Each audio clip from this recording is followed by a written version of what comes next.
Assalamualaikum. Hai adik-adik. Eureka pada hari ini ialah air gelongsor. Boleh ke air menggelongsor? Jom kita kaji.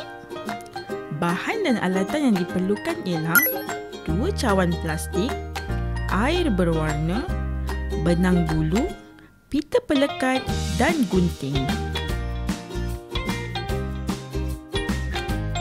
Langkah pertama, lekatkan hujung benang bulu menggunakan pita pelekat di kedua-dua cawan plastik. Hujung pertama dilekatkan di dasar cawan A dan hujung satu lagi di bahagian atas cawan B. Langkah kedua, angkat cawan A sehingga benang tidak menyentuh cawan B. Perlahan-lahan, alirkan air melalui benang bulu dan lihat apa yang terjadi.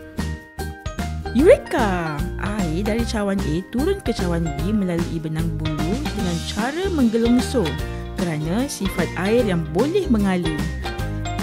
Benang digunakan sebagai medium seolah-olah air meniti di atas benang tersebut. Selamat mencuba adik-adik!